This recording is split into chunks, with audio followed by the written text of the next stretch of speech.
Hello everyone, আসসালামু আলাইকুম। গরমের এই সিজনে আপনাদের জন্য নিয়ে এসেছি কলিজা ঠান্ডা করা ডাবের পুডিং। আর এই ডেজার্টটি তৈরি করতে যে অনেক বেশি উপকরণের প্রয়োজন হয় একদমই তা নয়। সামান্য একটি উপাদান দিয়েই তৈরি করে নেওয়া যায় এই ডেজার্টটি। আশা করি এই ডেজার্টটি আপনাদের খুবই পছন্দ হবে। ডেজার্টটি ভালো লেগে থাকলে আমার চ্যানেলটা সাবস্ক্রাইব করে এবং ভিডিওতে একটা লাইক দিতে ভুলবেন না। ডেজার্টটি তৈরি করার জন্য প্রথমে লাগবে একটি ডাব। আমি একটা বড় সাইজের ডাব নিয়েছি আর ডাবের মুখটাও খুলে নিয়েছি। এখন একটা পাত্রে আমি পানিটা ঢেলে নিব। আমি এই পাত্রটাতেই পানিটা জাল করব, যার কারণে এই পাত্রে ঢেলে নিচ্ছি। দেখুন আমার পানিটা একদমই স্বচ্ছ, আর তা না হলে পানিটা ছেঁকে নেওয়া লাগতো। এখন এই ডাবটাকে 2 খণ্ড করে নিব। করে যে শাঁসটা থাকে এটা একটা কাঁটা চামচের সাহায্যে দাগ করে নিব।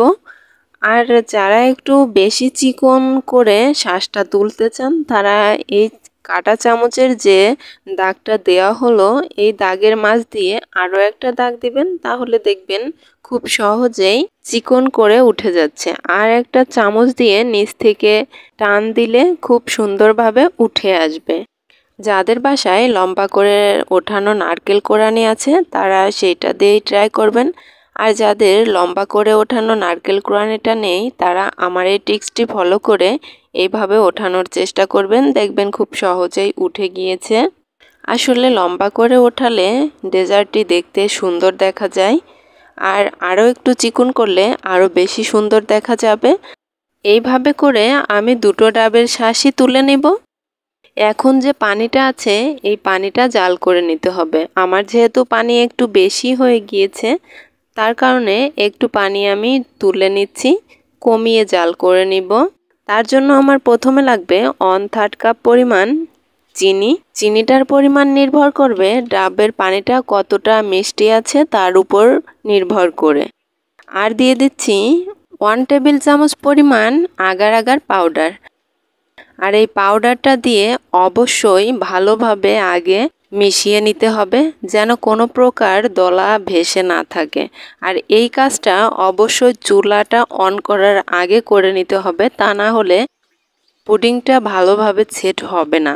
আমি এর আগে একবার তৈরি করেছিলাম, সেটা চুলা অন করে তারপরে মিশিয়েছিলাম, যার কারণে কিছু কিছু জায়গায় দলাটা থেকে গিয়েছিল। তো আমি এবার এই কাজটা করিয়ে দেখিয়ে দিচ্ছি এবং আপনাদেরকেও সতর্ক করে নিচ্ছি যে কেউই কোনোভাবে চুলার জালটা অন করে এই কাজটা করতে যাবেন না। আমার মেশানো হয়ে গিয়েছে, চুলাটাও অন করে দিয়েছি। এখন মাঝে মধ্যে একটু একটু করে নেড়েচেড়ে দিতে হবে।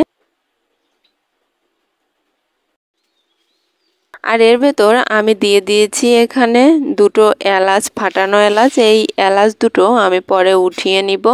এলাচের জন্য পুডিংয়ের ফ্লেভারটা অনেক ভালো আসে, যার কারণে সবাই চেষ্টা করবেন এলাচটা দেওয়ার। বলক আসা পর্যন্ত নাড়াচাড়া দিতে হবে।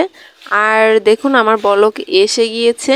এই পর্যায়ে হালকা পাতলা নাড়াচাড়া দিয়ে 4 থেকে 5 মিনিট জাল করে নিয়েই নামিয়ে নিতে হবে। আপনারা বলক আসার পর 4 মিনিট জাল করে নেবেন, তারপর নামিয়ে নেবেন। আমি এখন চুলা থেকে নামিয়ে নিচ্ছি। আজকের ডেজার্টটা 4 কোনা আকৃতির করব, যার কারণে এই 4 কোনাওয়ালা বাটিটা নিয়েছি। অবশ্যই পানিটা গরম থাকতেই ঢেলে নিতে হবে, তা না হলে পাতিলেই জমাটটা বেঁধে যাবে। আর যে এলাচগুলো ছিল এলাচটা তুলে ফেলে দিচ্ছি।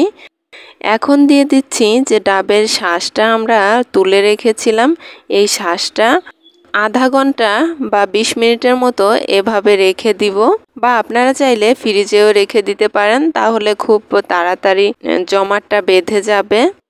আমি 20 মিনিটের মতো ফ্রিজের নর্মাল টেম্পারেচারে রেখে নামিয়ে এনেছি। এখন চারো সাইডটাই ভালোভাবে ছাড়িয়ে নিচ্ছি। এই ডেজার্টটা তৈরি করা যে অনেক বেশি ঝামেলার বা অনেক সময়ের ব্যাপার তা নয়, যে কোনো কেউই এই ডেজার্টটা তৈরি করে নিতে পারবে। আমি বলবো যে আমার তৈরি করা বেস্ট একটা ডেজার্ট রেসিপি ছিল এটা। আর এই গরমে এক পিস খেলে দেহ মন সাথে প্রাণটাও জুড়িয়ে যাবে এরকম একটা ডেজার্ট রেসিপি এটা। আর ছোট বাচ্চা বা বয়স্ক মুরব্বীরা তারা খুবই এটা পছন্দ করবে। বাসায় একবার হলেও ট্রাই করে দেখবেন। আর আমার রেসিপি ভালো লেগে থাকলে চ্যানেলটা সাবস্ক্রাইব করে রাখবেন আর ভিডিওতে একটা লাইক দিতে ভুলবেন না। দেখা হচ্ছে পরবর্তী ভিডিওয়, ততক্ষণ সুস্থ থাকবেন। আল্লাহ হাফেজ।